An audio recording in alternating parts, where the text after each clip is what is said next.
Why, hello again. It's me, Acescouter, and I finally got a new DS review. Today's review is going to be Band of Brothers for the DS. And I'm still using the same crappy camera. I don't know what came over me. I love this thing. No, not really. I hate it. Okay, so let's go on with this review. Okay, as you could probably tell just by the name, it is a World War II game. As if we didn't have enough of those in the world. So, already minus a point for originality. If you read the description, this is already the brick. Not really. Alright, I'm going to go ahead and show you. Hold on.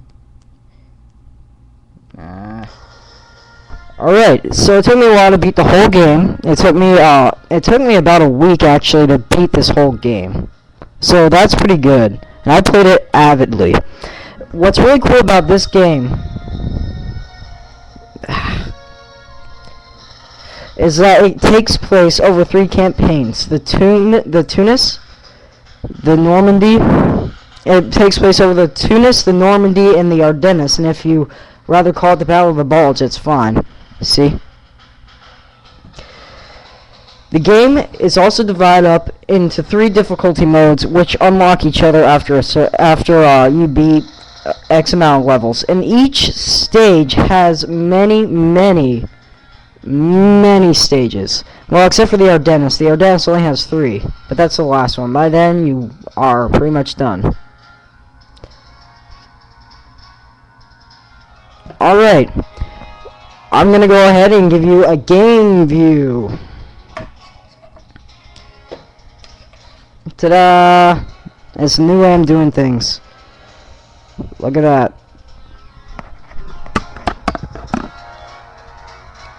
Alright, into the shirt. Alright, so here we go with this review. I'm gonna go ahead and, not too tough to open. Never mind. We're doing Crossing Smoke Steel. Boy, I can't make up my mind. Maybe Closing Act. That's probably the best. So as you can see, it's divided up into 3 different difficulty levels. Let's go with medium. Now, something weird about this is that you have to unlock it. You have to unlock each and every difficulty level. And that might not be so appealing to gamers. Alright, so we're going to go ahead and give you the layout. You select your guns by pressing down this. I've unlocked grenade launcher and machine gun. Now, this is going to come as a disappointment, but there's only 2 guns to unlock in the game. And I know, I've been looking. You reload like this. And here's something really cool. You can zoom in like that to get better accuracy, and it really works. So I've got the machine gun equipped, because I am like that. And as you can see, you've also got the grenades. Grenades are thrown like this. So let's go ahead, and let's get some credits. So as you can see, the graphics on this game are pretty good. They're pretty straightforward. They're actually pretty impressive for the DS, and I've got to say, for the character models of the game, it's pretty impressive how they're able to think. Your enemies have some rudimentary AI, but it's just enough to make the game a little more challenging. Each difficulty level feels separate from the other, as you can see, and it's pretty much just pretty much kind of what you'd want from a good game. And the problem is with this game is that not enough people know about it. I mean, I'm looking at this game and I'm like, how is this not up in the bestsellers or anything? I mean, the game is very... Hold on, let me get a sharper image here for you. You guys deserve better. You see? I mean, I'm looking at this and your character... I just got game over, I just died. And it just feels like an intense ride throughout the whole thing. It's very satisfying.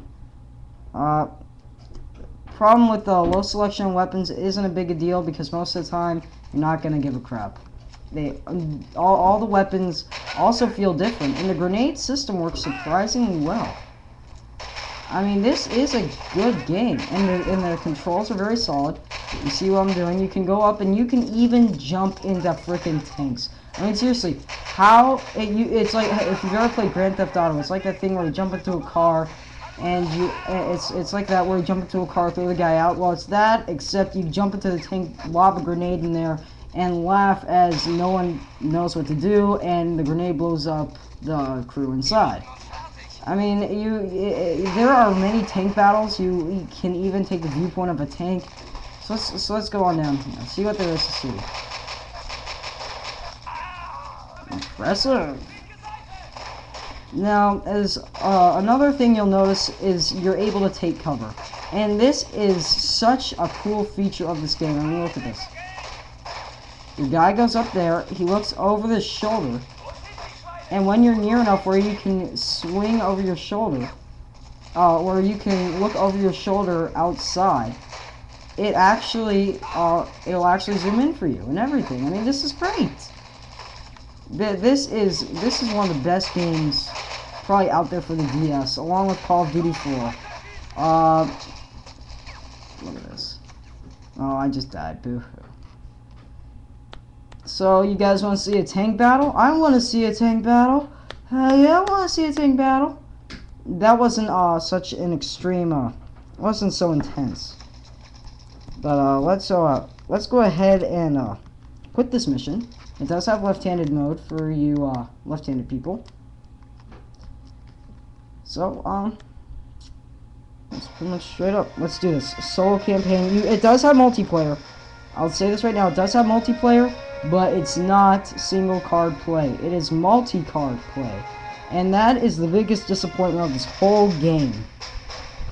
That I just thought that was a big mistake. So let's see here. Nope.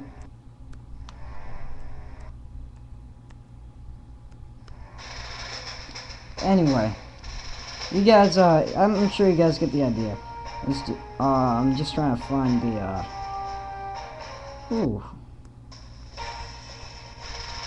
Okay, here's one that I know is a tank mission. Ugh, it's been so long since I've done this. This is awkward. Okay, so let's do veteran.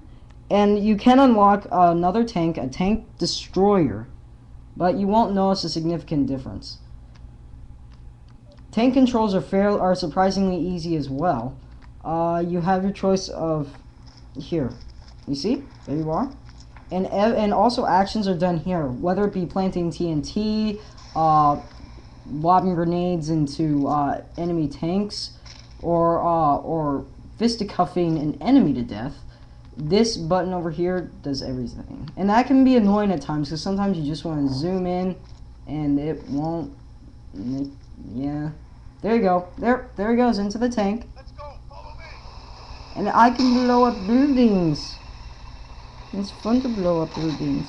All right, well, wow, so much to show you, and YouTube doesn't give you any time for this. All right. I think it's about time that I wrap this review up with a celebration of sorts.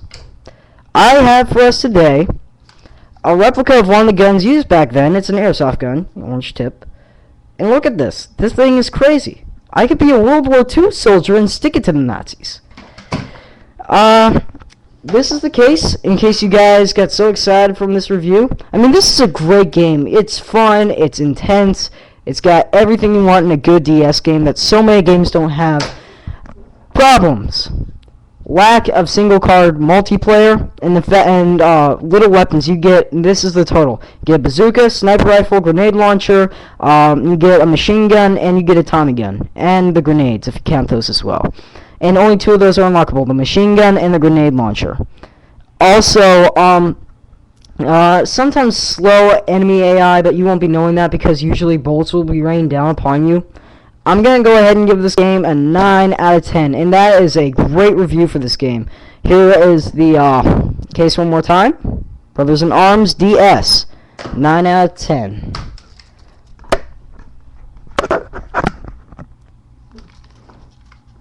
And that, whoa, and that's,